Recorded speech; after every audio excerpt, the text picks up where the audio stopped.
Hello, everyone. I would like to thank Apna Organizing Committee for providing me with this opportunity to present my research on insight into the role of quantitative sleep EEG markers in Parkinson's disease cognition. My name is Adil Naiman, and currently I'm a PGY7 Movement Disorders Fellow at UAP. Before we discuss the data, the primary motivation behind this project is based on the fact that, unfortunately, in 2022, there was only one FDA-approved treatment for Parkinson's disease dementia, that is rivastigmine, and we all know that it is an acetylcholine estrase inhibitor, comes with many side effects, and does not even slow down the progression of the disease. So with a deep interest in neurophysiology, our hope is to come up with electrophysiological markers to predict the cognitive decline in patients with Parkinson's disease, and ultimately develop therapeutic options to delay its progression. This dream cannot be achieved without a team.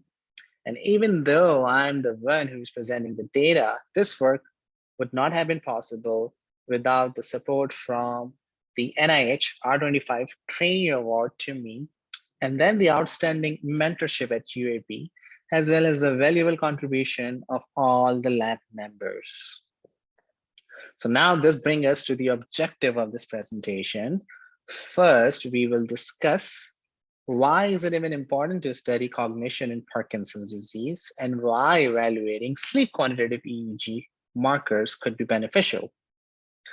Following that, we will discuss associations between slow wave sleep density, spindle density, and lastly, slow wave spindle co-occurrence percent and cognitive performances in Parkinson's disease.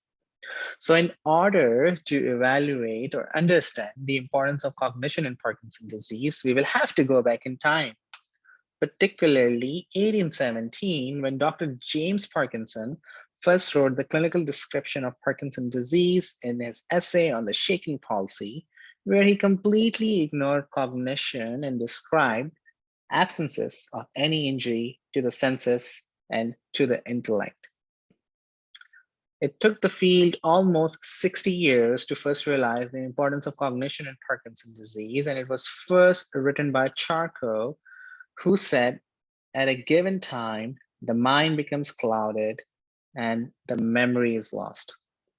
Following that, several other reports also emerged around the same time. Ball in 1882, Parent in 1883, and Compton in 1902. Yet despite of these great observations, the importance of cognitive decline in Parkinson's disease was thought to be accessory to the normal aging process rather than an integral part of the disease. This disparity in thinking that Parkinson's disease is just a movement disorder without giving much importance to cognition could easily be reflected in today's movement disorder clinic. And just to reiterate this point, I'm going to read a quote from a patient which was published in a report from a multidisciplinary symposium on unmet needs and future directions to maintain cognitive health, where a patient said, I wish that the doctor had told me that cognitive changes could be one of the results of the disease. My clinic visits have focused much more on physical signs and symptoms. The few times cognition has been addressed, the comments were very brief. Unfortunately, as stated before, in 2022, we only have one FDA-approved treatment for Parkinson's disease dementia and no treatment for Parkinson's disease mild cognitive impairment. But recently, one exciting way to study cognitive decline in healthy older adults is through the microarchitecture of sleep EEG. These neural markers are recorded through the scalp EEG during the sleep study. Typically, we use 6 electrodes, 2 in the front, 2 in the middle, and 2 in the back. In addition, one can also record the eye movement activity, heart rhythm, muscle activity, oxygen saturation, respiratory volume, and effort to diagnose other sleep disorders such as sleep apnea.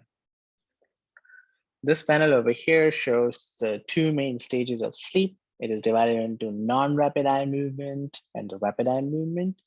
The non-rapid eye movement is further divided into stages N1, N2, and N3 based on the brain wave activity. During a wake, brain resonates in alpha frequency range, which has a frequency of 9 to 12 hertz. Stage N1 is dominated by theta waves, which has a frequency range of 4 to 8 hertz. Stage N2 is dominated by spindles and the K complexes. Stage N3 is defined as greater than 20% of the delta waves in a 30-second epoch, and it has a frequency range of 0.5 to 4 hertz. And lastly, the stage rapid eye movement has a mixture of frequency, but it typically resonates in theta frequency range. This blue line over here is called the hypnogram, which basically shows the transition of different sleep stages throughout the night. As you can see over here, that the stage N3 is dominated in the first half of the night, and the rapid eye movement is dominated in the later half of the night. For the purposes of this project, we will only focus on stages N2 and N3. So what are those markers?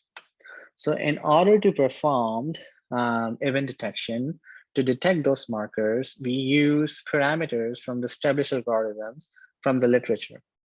For scalp slow wave events, we use the frontal channels F3 or F4. So first we apply the frequency filter of 0.16 to 1.25 hertz, then identified all the zero crossings as shown over here with A, C, and E.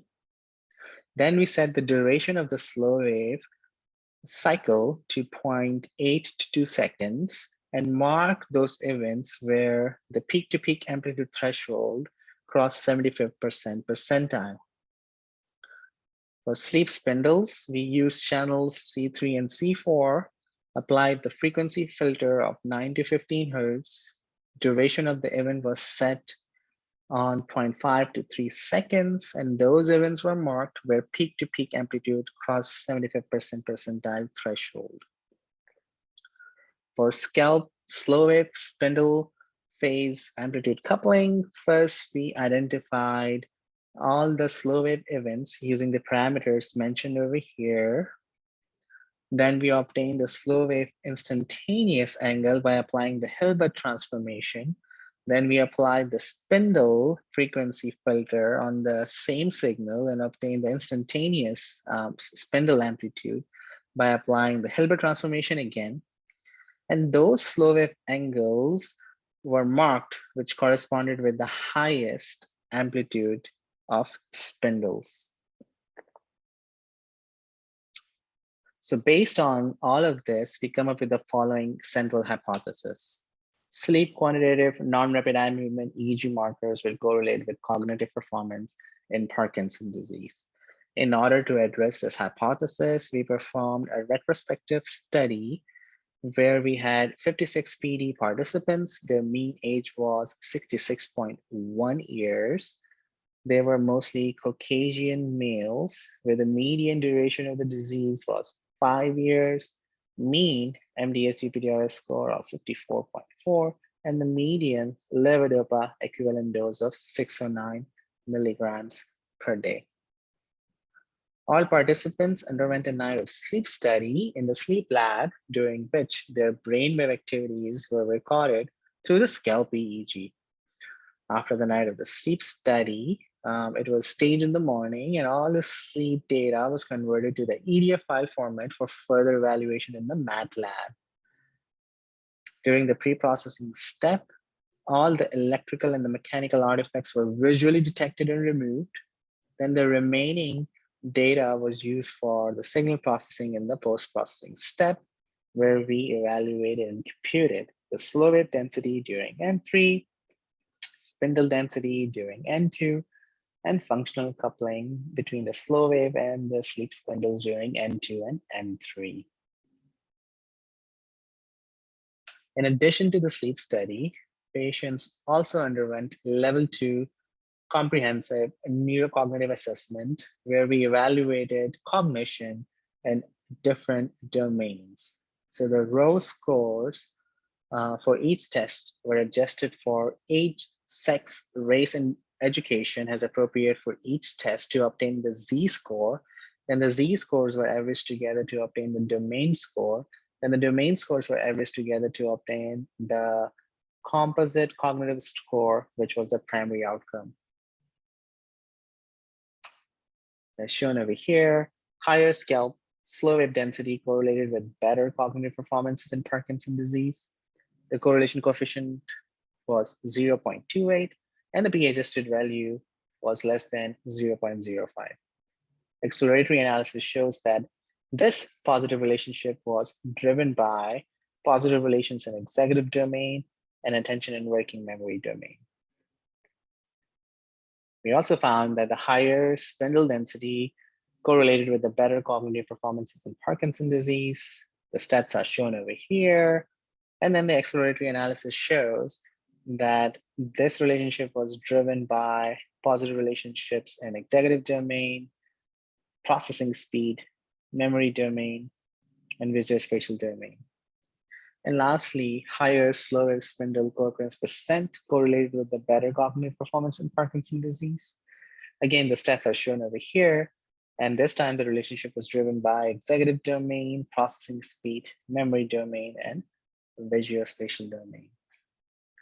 I think we have completed step 1 towards our long-term goal and identified 3 markers that correlated with better cognitive performances in Parkinson's disease. Next step is to evaluate if any of these markers can predict the longitudinal development of cognitive decline in Parkinson's disease. This is what we are working on right now. And my future goal is to design experiments to establish causality by performing enhancing and blocking experiments. And it will be my NIH Q Award application. Thank you everyone for your attention.